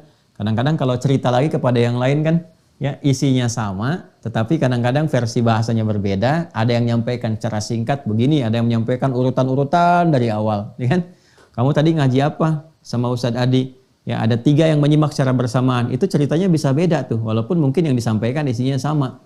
Ada yang mengurutkan, saya tuh ngaji tadi ya, nungguin dari jam 5, Ustadznya mulai dari jam 5.20. Ya, ada pembukanya dulu begini. Ada yang langsung nyampaikan, tadi saya ngaji pergi sholat, ya itu pembuka dulu mukadimah sampai 1 jam lebih, ya, baru masuk kepada intinya. Ada yang langsung tadi ngajinya tentang fikih sholat, cara sholat begini, manfaatnya begini, macam-macam. Intinya kan sama, cuma nanti dari gabungan semua itu kita mendapatkan manfaat lebih luas. Itu di ilmu hadis disebut al-jam'u wa taufiq, mengumpulkan semua yang terkait dengan referensi riwayat, lalu diambil petunjuknya kemana arahnya. Nah, itu yang dilakukan. Baik, kita dahulukan Al-Bukhari ya, karena tadi nulisnya di situ di Al-Bukhari. Sekali lagi ini kitab yang Al-Bukhari, halaman 126, ya, nomor hadis 757. Ya, saya bacakan di Kitabul Adzan ya, topik yang ke-10. Bismillahirrahmanirrahim. Qala al-Imam al-Bukhari qala haddatsana Muhammad bin Bashar qala haddatsana Yahya bin Ubaidillah qala haddatsani Sa'id bin Abi Sa'id an abihi an Abi Hurairah radhiyallahu taala anhu. Nah, ini tadi yang saya sampaikan. Hadis riwayat Abu Hurairah. Clear ya? Jelas ya? Baik, jadi rawinya sesuai. Anna Rasulullah sallallahu alaihi wasallam, bahwa Rasulullah sallallahu alaihi wasallam beliau mengisahkan, ya dakhala al-masjidah, satu kali memasuki masjid. Kalau sudah pakai al-masjidah, ya alif lam ini umumnya dipahami Masjid Nabawi. Ya, masuk ke Masjid Nabi. Fadakhala rajulun fasalla. Ya, maka nggak lama setelah itu, ya, jadi begitu Nabi masuk, di belakangnya masuk juga seorang lelaki. Pakai fa, ingat ya, fa pernah saya terangkan. Harfu atfin rabitin baina syai'aini bila hudud, ya, huruf yang menyambungkan konjungsi antara dua peristiwa tanpa jeda. Peristiwa pertama, Nabi SAW masuk ke masjid. Peristiwa kedua, seorang lelaki, sahabat juga masuk ke masjid. Ya. Ini di awal-awal ya, di awal-awal nih masa-masa keislaman, artinya masa-masa sholat diajarkan. Kan sholat itu diturunkan perintahnya setahun sebelum hijrah kan ke Yathrib, kelak jadi Al-Madinah Al-Munawwarah. Ini di awal-awal masa Islam. Nabi masuk, laki-laki ini masuk juga. Nah ini antara Nabi masuk dengan laki-laki masuk ini, jedanya nyaris tanpa jeda. Jadi masuk, ini masuk. Ikut ya. Kemudian fasalla. Nah, orang ini salat. Ya, bisa dipahami nanti kalau kita duga, dia kan baru masuk masjid, berarti kan yang paling gampang tahiyatul masjid kan. Ya, kalau salatnya sudah masuk salat yang fardu pasti berjamaah, Nabi ngimamin salat di belakang Nabi. Redaksinya pasti akan berbeda. Redaksinya orang itu misalnya salat ngikut Nabi, makmum, tapi ini tidak. Ya ini terpisah. Jadi Nabi sudah masuk, orang ini masuk, dia salat. Diduga kuat ini salatnya tahiyatul masjid. Nah, maka sunnahnya saat masuk masjid ya kita tunaikan tahiyatul masjid kalau waktu itu memungkinkan. Tahiyatul masjid itu adalah setiap sholat yang dikerjakan 2 rakaat. Ya, di awal kita saat memasuki masjid. Jadi apapun jenis sholatnya tidak dirinci. Ya, idza dakhala ahadakumul masjidah fala yajlisa hatta yusalli rak'atain. Kalau Anda satu di antara Anda itu masuk masjid, maka disarankan tidak langsung duduk ya, kecuali diawali dengan salat 2 rakaat. 2 rakaat itu umum sifatnya apa saja. Ya, kalau Anda misalnya datang bersamaan dengan 2 rakaat sebelum subuh, ya Anda tunaikan 2 rakaat sebelum subuh. Nah itu sudah masuk kategori tahiyatul masjid juga. Jadi dari penamaannya masuk tahiyatul masjid, jenisnya bisa macam-macam. Ya, bisa 2 rakaat misalnya nawafil, yang sunnah, rawatib bisa. Ya, atau begitu masuk sudah dimulai sholat fardu, jangan sholat sunnah sendirian, tidak. Langsung aja ikuti sholat subuhnya itu. Ya, 2 rakaat itu. Jadi itu sudah ditunaikan, 2 rakaat sudah subuhnya sudah selesai dan itu sudah terpenuhi juga. Ya, untuk penghormatan terhadap masjidnya. Jadi semua jenis sholat 2 rakaat yang kita kerjakan saat kita ada di masjid itu sudah masuk kualifikasi itu. Itu nama umum sifatnya. Nah sekarang saya masuk masjid aja Ustadz, bukan di waktu-waktu sholat yang khusus sifatnya. Bukan di 5 waktu itu. Jam 9 saya ke masjid, ya nggak ada waktu sholat khusus tertentu. Bagaimana? Ya tunaikan aja. Ya wudhu misalnya, kemudian niatkan. Sholatnya apa? Bisa sholat sunnah langsung misalnya, sholat sunnah wudhu. Atau langsung disebutkan tahiyatul masjid, boleh. Ya, jadi mau duha boleh atau langsung sebutkan tahiyatul masjid ya boleh. Jadi salat tahiyatul masjid itu umum sifatnya sepanjang setiap salat yang rakaatnya 2. Nah, jadi orang ini salat fasallama. Ya, fasallama 'ala nabiyyi sallallahu alaihi wasallam. Begitu selesai salat dia mendatangi Nabi. Di redaksi lain nanti ada yang lebih panjang.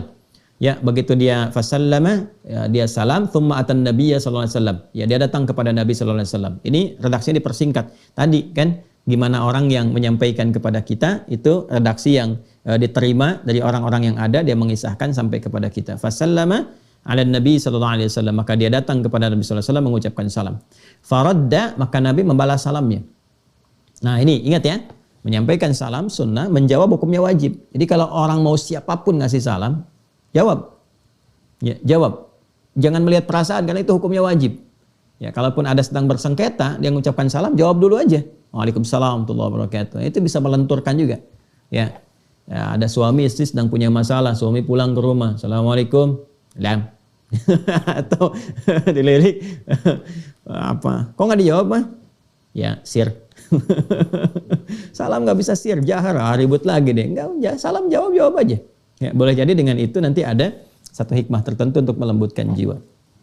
Faradda, maka dijawab oleh Nabi SAW salamnya. Waqala, lalu Nabi langsung mengomentari tentang sholatnya. Nah ini yang menarik nih. Irji' fasalli fa innaka lam tusalli. Ya, setelah dijawab oleh Nabi, kamu sholat lagi karena kamu tadi belum sholat. Tuh lihat ya. Lihat detail kalimatnya. Irji' fasalli fa innaka lam tusalli. Kamu balik lagi karena kamu tadi belum sholat. Sholat lagi. Ya, maka kemudian apa yang terjadi? Faraja yusalli kama shalla. Maka dia balik sholat lagi, ditunaikan seperti yang tadi persis. Jadi dia sholat seperti yang tadi. Ya. Lalu apa yang terjadi? Kemudian tsumma jaa fasallama 'ala Nabi sallallahu alaihi wasallam. Maka dia balik lagi ke Nabi, ngucapin salam lagi. Assalamualaikum ya Rasulullah. Dia datang kembali. Maka faqala irji' fasalli fa innaka lam tusalli. Nabi komennya sama lagi dengan yang pertama tadi. Kamu sholat lagi karena kamu belum sholat. Padahal udah 2 kali itu. Ya, salatan sampai 3 kali dia melakukan itu.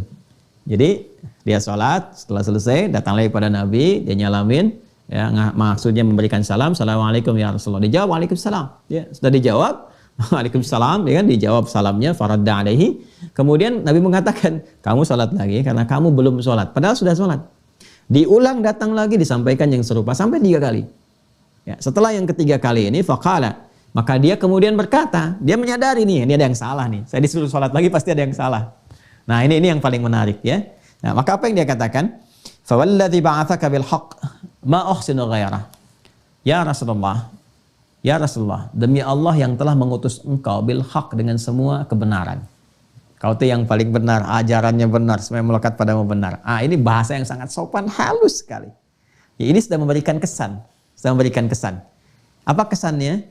Bahwa pada diri saya pasti sholatnya ada yang nggak benar tadi ya Rasulullah. Gitu kan? Ada yang nggak benar. Ya, maka demi Allah yang telah mengutus engkau dengan segala kebenaran. Ya, terus dia jujur dulu. Apa jujurnya? Ma uhsinu ghairah. Ya Rasulullah, saya itu mampunya menunaikan sholat yang seperti tadi, nggak bisa lebih baik dari yang tadi. Taunya baru seperti tadi itu, ya kan?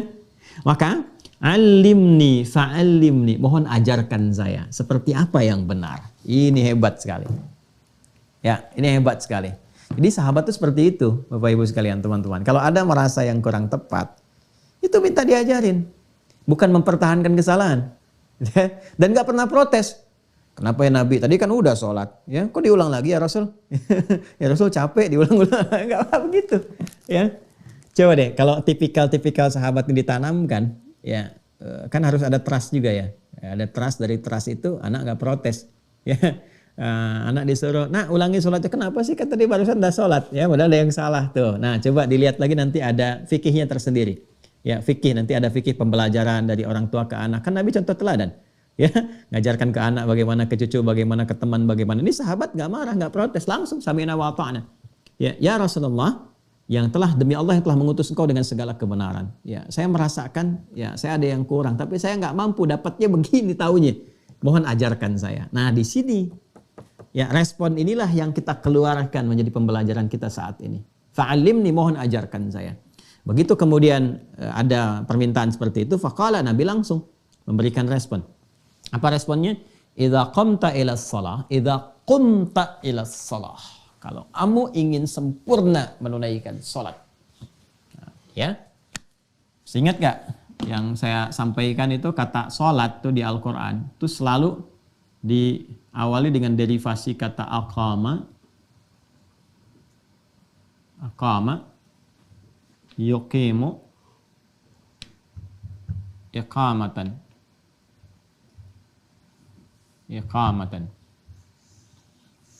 Atau nanti praktikalnya bisa ke kata dasar asalnya, qama yaqumu. Kalau ingin menekankan langsung ke dasar, maka menggunakan turunan kata qama. Kan?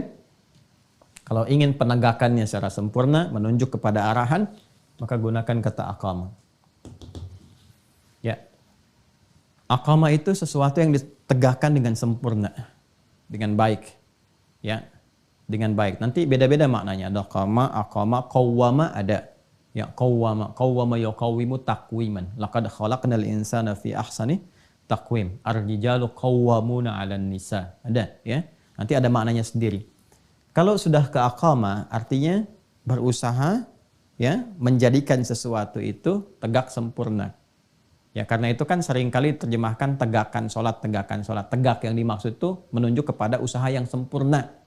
Ya, kesempurnaan itu menegakkan apa yang ditegakkan. Ini aturannya nih, supaya aturan itu tegak. Ya, maksudnya tunaikan sesuai semampu kita, ya, sesempurna yang bisa kita lakukan untuk menyesuaikan dengan aturan-aturan. Ikutin aturannya, tegakkan ini nih, tegakkan aturan.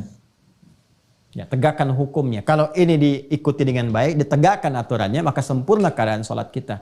Nah, untuk memberikan kesan kepada ini, menegakkan aturan ini, maka diawali kalimat sholatnya dengan derivasi kata aqama. Aqama yuqimu. Ya, ini jadi aqamu, perintahnya aqim, aqimis sholata liduluki syamsi ila ghasaqil lail, aqimis sholata tarafain nahar wa zulafan minal lail, yuqim, jamaknya yuqimun, alladzina yu'minuna bil ghaibi wa yuqimuna as-shalah. Jelas ya? Nah ini jadi kalau sudah ada aqama yuqimu, aqim itu maksudnya perintah untuk menegakkan aturan. Jangan sholat sembarangan. Jelas? Jelas ya? Jangan sholat sembarangan. Isyaratnya, ini sifatnya iqamah. Ya, makanya kita diingatkan kembali, supaya sholat kamu khusyuk, dapat manfaat, tegakkan aturannya ya.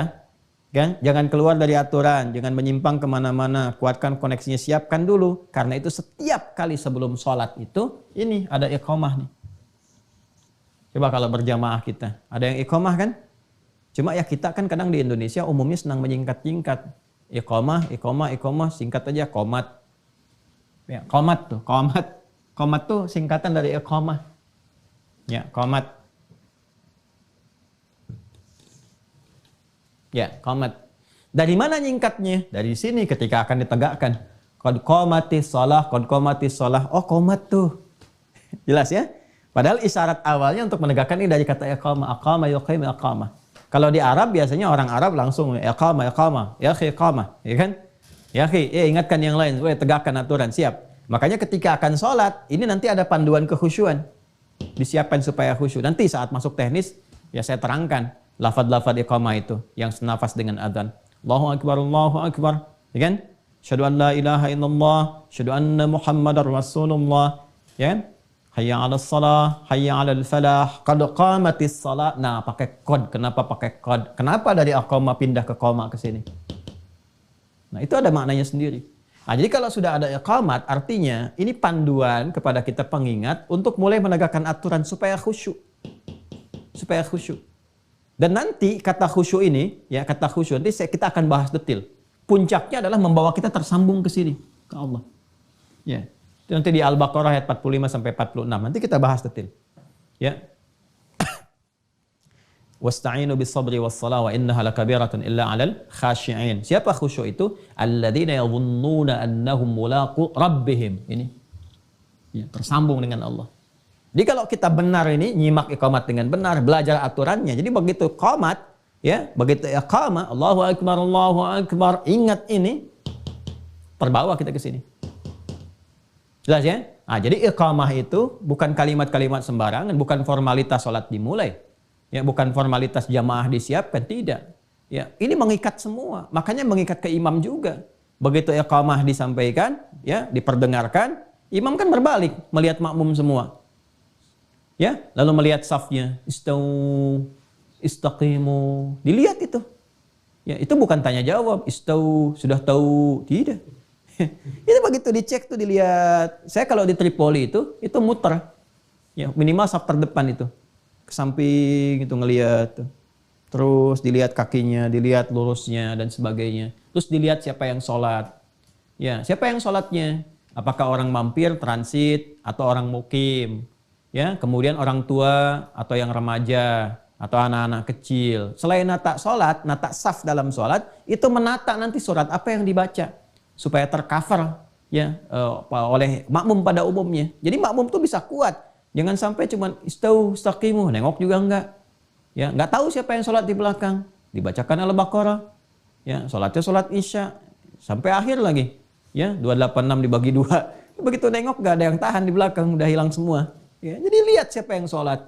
Ini ada yang mungkin takut ketinggalan pesawat. Ya. Di bandara kok ngimamin suratnya Yasin. Di bandara tuh kul aja kulhu. Ya, kul a'udzu birabbil falaq, kul a'udzu birabbin nas, selesai. Ya, di bandara kan mau pakai surat Yasin, mau pakai An-Nisa, Baqarahan. Tidak, bacakan yang singkat, yang padat. Orang nunggu jadwal pesawat. Ya, dan seterusnya tuh. Nah ini gambaran-gambarannya. Ya, nanti fikihnya akan masuk ke situ. Jadi saya ke sini dulu nih. Nah, pelaksanaan ini kalau sudah mau dieksekusi, kembali ke dasar ke sini, ke pokoknya. Ke pokoknya. Kalau sudah ke sini, ya, maka tinggal digunakan turunannya, kata gantinya. Siapa nih yang mau menunaikan? Kalau di sini kan Nabi sedang mengajarkan ya kepada laki-laki tadi. Laki-laki itu siapa ketika dilacak dalam sirah? Ini namanya nih, Khalad bin Rafi Az-Zuraiqi. Khalad bin Rafi' Az-Zuraiqi. Kita gali terus sampai ditemukan. Ya, tapi kan kalau saya keluarkan kitabnya ntar kayak kemarin tuh mejanya habis gitu. Ya, jadi Anda percaya aja dulu lah gitu. Percaya dulu. Ntar kalau udah ditunjukin cari sendiri deh. Ya. Jadi ini namanya Khalad bin Rafi' Az-Zuraiqi. Ya. Karena orangnya di hadapan Nabi kata kedua kan? Kata kedua, anta. Anta itu kalau sudah masuk ke kata kerja berubah jadi tak aja. Udah. Ya tak. Ya kalau jadi objek untuk berdiskusi, ya kan? Kata kerja kedua. Ya tinggal an-nya buang, tinggal taknya. Jadi di sini qama. Ya qama ke sini. Tambah anta. Ya. An-nya buang, tinggal taknya. Cepatnya begitu. Kalau mau disambungkan, ini alif buang nih. Ini asalnya waw sebetulnya. Ya. Jadi tinggal ini kalau mau nyambung ke sini, ini buang yang keduanya. Jadi kaf, mim. Nah ini kan sudah dibuang. An-nya tinggal taknya begini. Taknya tetap begini. Ya. Sudah? Jelas ya? Nah ini kan tadinya berharokat semua kan? Qama kan? Karena ini sudah dibuang, harus ada penyesuaian untuk menunjukkan bahwa ini nyambung. Kalau 3 huruf ini bersambung dengan kata ganti, maka huruf keduanya harus mati. Untuk menunjukkan ada ketersambungan. Maka ini seperti ini. Ya. Ini mati di sini. Tinggal qafnya harokatnya apa? Nggak boleh sama dengan yang awal. Kalau yang sini kan qa, ya. Qama. Ya, maka di sini kita kemudian gantikan untuk menunjukkan bahwa ini telah bersambung dengan ta, kata ganti kedua. Pakai dhammah u. Jelas ya? Ya, kalau i terlalu berat, idza qimta nggak enak juga diucapkannya. Orang Arab pun nggak enak feelingnya, ya. Makanya menggunakan dhammah. Idza qumta. Kenapa menggunakan dhammah? Alasan keduanya untuk menunjukkan ini ada waw yang dibuang. Ya, ini asalnya waw nih, bukan alif. Untuk penyesuaian saja jadi alif. Ya, ini asalnya waw. Panjang belajarnya, 6 tahun. Di ilmu sorof ini, ilmu sorof. Jadi ikutin aja dulu ya. Ini asalnya waw, untuk menunjukkan waw, apa kesesuaiannya pakai dhammah. Jadi idza qumta, qumta. Nah, jadi kalau sudah kembali ke bentuk ini, artinya siap ditunaikan. Kalau menggunakan bentuk ini, isyarat supaya menunaikan dengan sempurna, tegakkan aturan. Begitu aturan akan ditegakkan, akan dimulai ini, pindah ke bentuk ini, ke dasar. Awas nih, karena di Quran pun akan ditemukan. Ya, contoh nih ya, tadi kan isyarat nih, alladzina yu'minuna bil ghaib wa yuqimunas shalah. Ya, dan akan ditunaikan dengan sempurna, tegakkan aturan. Mau ditunaikan, dimulai dari wudu, ayat wudu dibuka kembali ke sini. Ya. Quran surah kelima ayat ke-6 itu. Al-Maidah ayat 6, ya ayyuhalladzina amanu idza qumtum ilas shalah. Pindahnya ke sini. Cuman taknya berubah jadi tum karena menunjuk makna banyak. Kalian, kan yang sholat banyak untuk kita semua, bukan untuk 1-2 orang saja ayatnya. Ya kan? Ini. Nah, Nabi karena sedang mengajarkan 1 orang, maka Nabi mengatakan, ya, idza, jika. Ya. Idza ini huruf syarat. Idza itu kalau ketemu kata kerja asal maknanya mudhari. Kalau ketemu madhi maknanya mudhari. Jika akan, ya, itu diartikan dia. Idza qumta kata Nabi. Nah, jika kalau ini rumus cepat saja ya. Kalau ada bersambung dengan kata ganti, yang diterjemahkan yang ininya dulu, yang orangnya dulu. Kata gantinya. Idza qumta, jika kamu, engkau, ya. Kalau kembali ke sana Khalad bin Rafi Az-Zurayqi, Nabi sampaikan, ya Khalad, jika engkau, ya kan? Qumta, ingin menunaikan sholat dengan sempurna, sesuai dengan aturannya. Nah, idza qumta ilas shalah, jika kamu ingin menegakkan, mulai ini ya, ingin mulai melakukan sholat dengan sempurna, sesuai dengan aturannya, maka lakukan sebagai berikut. Jelas ya? Nah ini, jadi ini yang saya tunjukkan kalau menemukan kata ini di Al-Quran, tadi hadis, atau yang ini, itu perbedaannya demikian. Maaf ya, sabar ya kalau agak detail dijelaskan supaya betul-betul paham mengakar. Bismillah, teruskan. Idza qumta ilas shalah, nah kita ini masuk definisi. Nah tadi ini dahsyat tuh gini dalam Islam. Dari mana ditemukan istilah ibadah dibuka dengan takbir, diakhiri dengan salam, kan? Nah dari mana tuh? Bukan sembarangan. Ini referensinya dari sini. Ya, idza qumta ilas shalah, apabila kamu, ya kan, akan menunaikan salat dengan sempurna, ya, menegakkan aturan itu, fakabbir, maka dibuka dengan takbir. Ya, dijelaskan oleh Nabi. Begini caranya. Nah, ini kan gambaran umum saja. Ya, nanti detailnya ada lagi di riwayat yang lainnya. Ini gambaran umumnya dulu. Makanya tadi saya sampaikan kan, yang menyimak kisah itu ada berapa orang, ya kan? Dari sekian orang kan ceritanya bisa macam-macam. Nabi nyampaikan begini, ada yang detail menyampaikan tuh si fulan orangnya begini, diajarin begini. Bisa jadi begitu. Ya. Nanti kita akan lihat riwayat yang lainnya. Fakabbir, maka dibuka dengan takbir. Ya, tsumma qra ma tayassara ma'ak minal Qur'an. Kemudian setelah itu baca Yang paling ringan, yang paling mudah yang kamu hafal dari Al-Quran. Ma tayassara ma'aka, yang paling ringan. Ya, jadi prinsip sholat itu yang memudahkan kita. Ya, ringan itu bisa relatif. Bagi orang hafal Quran ringan ya Al-Baqarah ringan, Ali Imran ringan, ya kan? Ya, bagi yang mengawali awal-awal ini prinsipnya memberikan kemudahan. Ya, jangan sampai kalau ada orang misalnya mu'alaf masuk Islam langsung sholat. Oh, kalau kamu mau dapat faidah yang banyak istimewa, apalin Al-Baqarah. Enggak. Kan bismillah dulu, Al-Fatihah cukupkan dulu, ayat-ayat pendek dulu. Anak-anak juga begitu fikihnya. Ya, jika anak-anak juga yang paling ringan dulu supaya dia senang dengan sholat itu nyaman, merasakan kenikmatan. Yang paling penting melatih konektivitas dulu. Yang penting nyambung dulu. Terus kalau sudah merasakan kenikmatan, nambah sendiri kok. Bapak Ibu juga begitu kan? Ya, kalau sudah tersambung, sudah merasa enak, pengen berlama-lama dalam sholat. Sujudnya pengen lama, berdirinya pengen lama. Silakan cek. Kalau nggak percaya silakan. Semakin iman meningkat, semakin kuat sinyalnya, semakin pengen lama terhubung. Ya, Anda aja kalau ngaji begini, ya kan nggak terasa udah 2 jam, 3 jam. Ya, bahkan kalau saya baru 1 jam mau saya akhiri aja, kok sebentar ya, udah 1 jam saya bicara. Kan, ini udah hampir 2 jam nih. Jadi kita tuh kalau sudah nyaman, apapun yang dikerjakan, itu enak aja. Ya, ini ya. Kemudian baca yang paling ringan. Faqra'u ma tayassara ma'aka minal Qur'an. Nanti dikonfirmasi di Al-Muzammil itu ayat 20. Faqra'u ma tayassara minal Qur'an. Kemudian, karena yang diajarin itu Khalad. Ingat, yang diajarin Khalad bin Rafi Az-Zuraiki. Yang baru pertama tuh. Ya, boleh jadi ini orang-orang baru masuk Islam kan, baru belajar di awal-awal. Ini bukan selevelnya yang Abu Bakar, yang Umar bin Khattab, Ubay bin Ka'ab, Mu'adz bin Jabal, tidak. Kalau yang itu Mu'adz aja udah beda sendiri. Ya, Mu'adz, Ubay itu isyanya sudah Al-Baqarah sendiri. Ya, masih ingat gak kisah viral tentang itu? Nanti di akhir, jangan sekarang ya, supaya nggak lompat-lompat dulu. Kemudian tsummarka, ya setelah kamu berdiri baca surat yang paling mudah untukmu ruku'. Ini umum dulu ya. Hatta tatma'inna raki'ah, ya sampai kamu merasa nyaman dalam ruku'. Tuma'ninah. Perhatikan ya, masih ingat gak? Yang saya sampaikan di awal tentang manfaat sholat kemarin masih ingat? Ya, bukankah di antara manfaat sholat itu menghadirkan ketenangan dalam jiwa? Ya kan? Ketenangan, ala bidzikrillahi tatmainnul qulub. Ya, dan salat disebut zikir, wa aqimis sholata lidzikri. Dan manfaat salat menghadirkan ketenangan. Nah, ini sudah manfaat pertama diberikan, disyaratkan oleh Nabi. Ya, tsumma raka, kemudian kamu ruku hatta tatma'inna raki'an, sampai kamu merasa tumakninah dalam ruku. Tumakninah itu bahasa Indonesianya tenang. Ya, itma'anna yatma'innu, itmi'nanan sifatnya tumakninah. Hatta tatma'inna, sampai kamu merasa tenang dalam ruku. Yang tenang itu apanya? Ya, yang tenang itu kan jiwanya. Kalau jiwanya sudah tenang, bawaan ke sikap ke apa-apanya itu nyaman. Ya, kelihatan nyaman, enak. Tapi kan kalau tenang itu kan bukan di tangan. Tangan itu diam. Ya kan? Kalau tenang itu kan di hati. Ya. Kalau suara diam, jangan ribut, diam, jangan bergerak, itu diam. Kalau sudah tenang itu keadaan hati, tenang.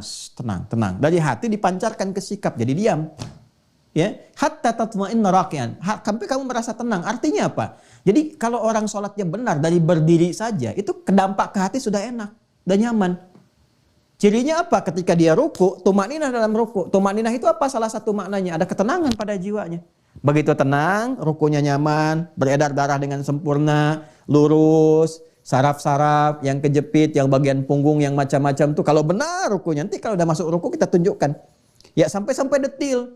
Sampai air kalau dituangkan dalam satu bejana gelas disimpan di atas punggung orang ruku nggak akan tumpah. Ntar kita praktekkan. Siap-siap admin, kameramen. Ntar saya suruh ruku, saya simpan gelas di atasnya tuh. Ya, goyang nggak gitu. Kita cek sampai akhir kajian. Oh, dicek rukunya Nabi. Ruku Nabi itu kan rukunya sama dengan berdirinya. Jadi kebayang kalau berdirinya baca 5 juz itu, ya ukuran 5 juz ruku. Ya, nah itulah kalau orang sudah nikmat tuh udah nggak bisa diukur dengan yang biasa. Jelas ya? Nah, jadi itu manfaat tuh terkorelasikan. Jadi saat bersamaan terasa. Ya, bahkan dahsyatnya kalau orang benar sholat itu kadang-kadang baru ngadap kiblat, baru takbir udah nangis. Dia bisa nangis. Ya, ada yang nangis, ada yang sudah merasakan kenikmatan, ada yang sudah bisa nggak diganggu sama sekali. Ya, Anda kalau saya tunjukkan kitab-kitab sirah ya, termasuk yang ditulis oleh ulama kita tapi pakai bahasa Arab itu masya Allah. Ada yang sedang sholat itu sebelum sholat ada yang kena duri. Ya, apa tuh bahasa Perancisnya mas?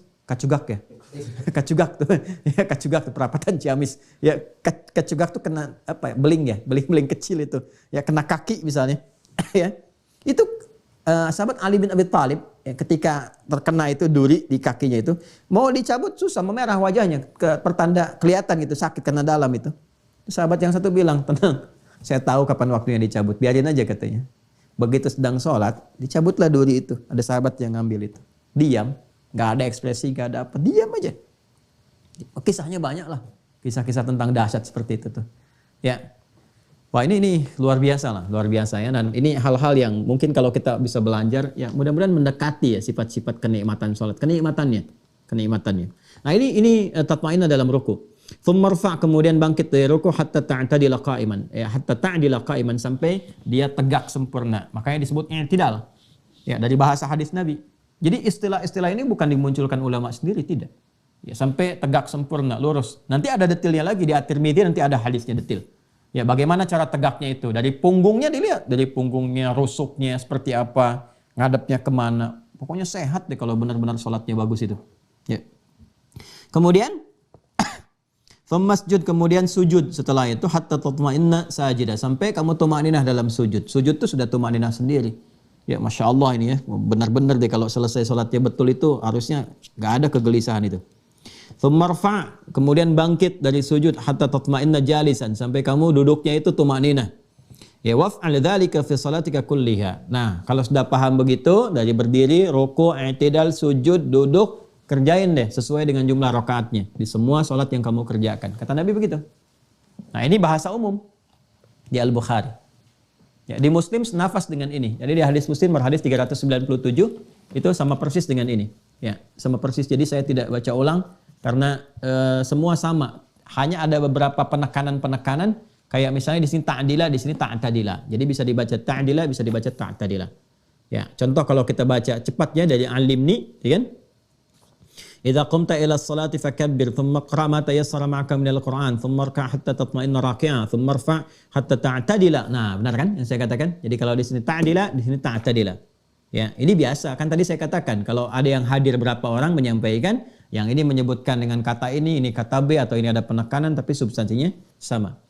Hatta ta'tadila qa'iman, thumma masjud hatta tatma'inna sajida, thumma irfa' hatta tatma'inna jalisa, thumma fa'al dzalika fi salatika kulliha. Sama. Nah, nanti ada riwayat yang lebih detail daripada ini. Detailnya itu masih seputar yang ini. Ya, ya kita ambil yang detailnya sekarang. Ya. Idza qumta ila shalah, yuk kita lihat urutannya. Ya, kita ambil pada yang detail ya, masih di Al-Bukhari, tapi kita ambil versi detailnya. Rawinya dari Abu Hurairah, masih sama. Dari Abi Sa'id juga, tapi sekarang kita masuk riwayat yang lebih detailnya tentang urutan-urutan cara. Langsung ke sini ya. Idza qumta ila shalah, kata Nabi, jika kamu ya Khalad bin Rafi Az-Zuraiki ingin menunaikan salat dengan sempurna sesuai dengan aturan, fa asbighil wudu, sempurnakan wudu dulu. Satu. Asbighil wudu, sempurnakan wudu.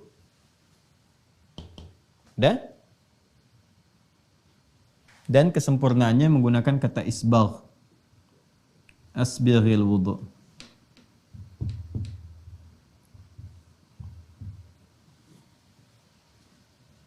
Thumma istaqbil al-qiblah, menghadap kiblat.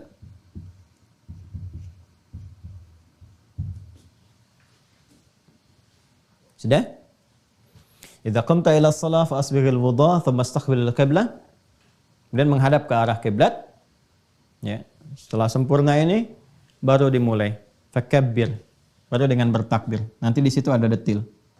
Dimulai salat. Mulai praktek salat. Ya, sampai akhir nanti. Ya, dan nanti yang dari sampai akhir dikonfirmasi di hadis-hadis lain. Nanti saya tunjukkan hadis-hadisnya. Ada yang di Abu Daud, ada yang di At-Tirmidzi, ada yang di An-Nasai, dan yang lain-lainnya.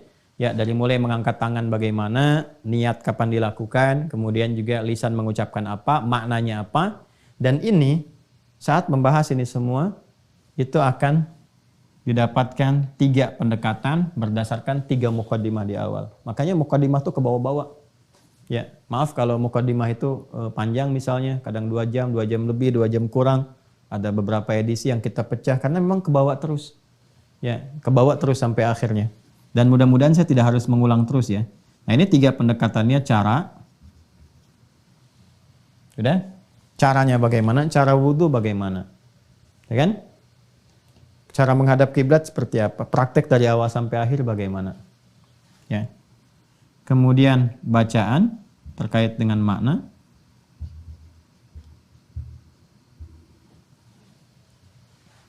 Apa yang dibaca? Saat wudhu ada bacaan nggak? Dimulai sampai akhirnya. Ya kan? Kenapa bacanya itu? Maknanya apa? Yang terakhir adalah hikmah. Esensinya. Hikmahnya apa? Ya, hadap kiblat itu hikmahnya apa? Tangan diangkat begini apa hikmahnya? Maknanya apa? Ada artinya nggak sembarangan. Ya, jadi bukan gerakan hampa, bukan bacaan tanpa makna, karena nggak ada dalam syariat Islam yang nggak ada maknanya. Semua ada. Ya, dan ini ada referensinya. Ada referensinya. Ya, baik dalam nanti Al-Quran, hadis ataupun nanti petunjuk-petunjuk disampaikan oleh para ulama termasuk kitab-kitab yang sebagian saya tunjukkan kemarin. Nah ini, nanti urutannya seperti ini. Dari hadis yang kita kaji, turunan hadisnya, kemudian kita mendapatkan urutan ini. Praktek sholat yang sempurna akan dimulai dengan wudhu. Nanti dikonfirmasi oleh Al-Quran juga. Kemudian setelah selesai wudhu, menghadap kiblat. Ya, setelah itu baru kemudian dimulai sholat sampai berakhir. Ya, ini pun nanti dibagi 3 lagi. Saat akan mulai sholat, pra sholat, sedang sholat dimulai, dan pasca sholat. Tuh. Ini. Ya, jadi ini kita bisa turunkan. Ini saya pernah bahas dengan durasi yang sama, kurang lebih 2 jam, 1 tahun. Ini. Selesai ini. Yang bagian ketiga itu. Ya, cuman pertemuan sebulan sekali. Ini kan pertemuan hampir tiap hari. Kayaknya bisa dipadatkan gitu kan. Insya Allah. Nah, jadi ini yang kita akan uraikan. Kita akan bahas yang ini. Ya.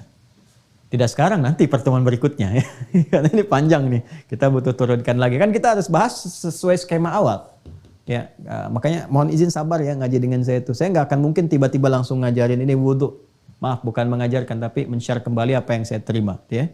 Jadi nggak mungkin tiba-tiba kita share kembali begini wudhu dan sebagainya ya, tanpa membahas apa itu wudhu, asal katanya apa, turunannya mana, hadisnya apa, ayatnya apa. Kalau sudah mengerti dasarnya, ya, sudah mengerti paham, baru kita bahas caranya seperti apa dan seterusnya. Nah ini yang dimaksudkan. Nah jadi kurang lebih seperti itu bahasan kita teman-teman sekalian di pertemuan kali ini. Alhamdulillah semoga berkah. Kalau ada hal-hal yang kurang tepat dalam disampaikan, mohon dimaafkan. Kalau ada yang tidak tepat informasi yang diuraikan, mohon diberi catatan supaya saya bisa luruskan, dikoreksi, dan kita mudah-mudahan dibimbing oleh Allah untuk memperbaiki diri kita semuanya. Saya sudah sampaikan dasar-dasarnya, termasuk nanti juga hal-hal terkait dengan referensi kita, madhabnya juga saya nanti turunkan dan seterusnya. Dan semua itu untuk memberikan keluasan wawasan. Ya, kalau sudah luas, kita dalam ngajinya, enak kita prakteknya dan juga enak berinteraksi dengan siapapun ya. Dan kalau ada teman-teman kita juga mempraktekkan nanti misalnya ada pilihan-pilihan yang diambil, alhamdulillah kita pun mengerti apa yang dipilih ya. Dengan itu maka terjalin harmoni, kebaikan, ukhuwah, dan juga puncaknya adalah perbaikan untuk pribadi kita masing-masing. Saya kira itu demikian, kita berjumpa kembali di kesempatan yang akan datang. Allahumma taqabbal minna innaka antas samiul alim wa tub 'alaina innaka antat tawwabur rahim.